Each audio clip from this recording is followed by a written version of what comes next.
हरे कृष्णा, राधे राधे। आप सभी भक्तों पर श्री कृष्ण भगवान की कृपा सदैव बनी रहे। भक्तों, आज से भाद्रपद मास शुरू हो गया है, तो आज हम सुनेंगे भाद्रपद मास की कथा एवं महात्म्य, जिसके सुनने से भगवान श्री कृष्ण की कृपा आप सभी पर बने रहेगी। तो इस महात्म्य को आप अंत तक अवश्य सुने और भाद्रपद मास में प्रतिदिन सुने। इससे आप सभी पर भगवान श्री कृष्ण की कृपा सदैव बनी रहेगी। तो चलिए सुनते हैं भाद्रपद मास की कथा। प्राचीन काल में एक बड़े प्रतापी राजा थे। उनका नाम नल था। उनकी अत्यंत रूपवती पत्नी थी। उनका नाम था दमयंती। राजा प्रजा का पालन मन लगाकर करते थे, अतः वे स्वयं सुखी थी और प्रजा भी पूर्ण सुखी थी। किसी प्रकार का कोई दुख नहीं था। पर किसी श्रापवश राजा नल विपत्तियों की बाढ़ में बह गए। उन पर इतनी विपत्तियां पड़ी जिनकी कोई गणना नहीं। उनके हाथी खाने में अनेक मदमस्त हाथी थे, जिन्हें चोर चुरा कर ले गए। घुड़साल के सभी घोड़ों को भी चोर चुरा ले गए। डाकुओं ने उनके महल पर धावा बोल दिया और सब कुछ लूट कर आग लगा दी। बचा खुचा सब सुहा हो गया। ज्यों त्यों कुछ सबले तो जुआ खेल कर सब नष्ट हो गया। विपत्ति की सीमा ही लांघ गई। राजा रानी नगर छोड़कर राज से बाहर हो गए, जंगल जंगल घूमने लगे। पति पत्नी एक तेली के यहाँ पहुँचे। तेली ने दोनों को आश्रय दिया।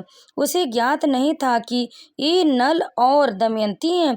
नल को कोल्हू के बैल हाँकने का काम सौंपा और दमयंती को सरसों साफ करने का। राजा रानी ने यह काम कभी किए नहीं थे, अतः उन्हें थकान हो जाती और तेली तेलिन के कड़वे बोलों का शिकार होना पड़ता था। राजा अपनी अनेक जान पहचान की जगहों पर भी गया, पर श्राप के कारण वह स्थान पर उनका अपमान हुआ। जंगल घूमते घूमते राजा रानी से बिछुड़ गया, जहाँ तहाँ भटकने लगा। दमयंती जंगल में अकेली रह गई। बेचारी असहाय महिला क्या करे क्या ना करे।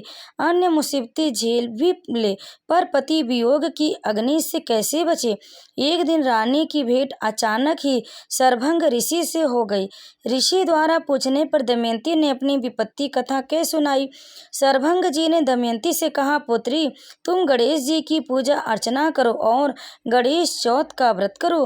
रानी तो साधनहीन थी। ज्यों त्यों करके उसने गणेश का व्रत किया। उस व्रत के प्रभाव से रानी को उसका पति मिल गया और पति को खोया हुआ राज्य मिल गया। रानी राजा गणेश जी के भक्त हो गए। हरे कृष्णा। और यह कथा यहीं पर समाप्त हुई। भक्तों, भाद्रपद माह चतुर्मास के 4 पवित्र महीनों का दूसरा महीना। चातुर्मास धार्मिक और व्यवहारिक नजरिए से जीवन शैली में संयम और अनुशासन अपनाने का काल है। भाद्रपद मास में हिंदू धर्म की अनेक बड़े व्रत पर्व उत्सव भी मनाए जाते हैं, जैसे श्री कृष्ण जन्माष्टमी, हरितालिका तीज, गणेश उत्सव, ऋषि पंचमी, डोल ग्यारस और अनंत चतुर्दशी आदि। इन पर्व उत्सवों ने सदियों से भारतीय धर्म परंपराओं और लोक संस्कृति को समृद्ध किया। हिंदू धर्म परंपराओं में इस माह के कृष्ण पक्ष की अष्टमी को कर्म का संदेश देने वाला भगवान श्री कृष्ण का जन्मोत्सव मनाया जाता है।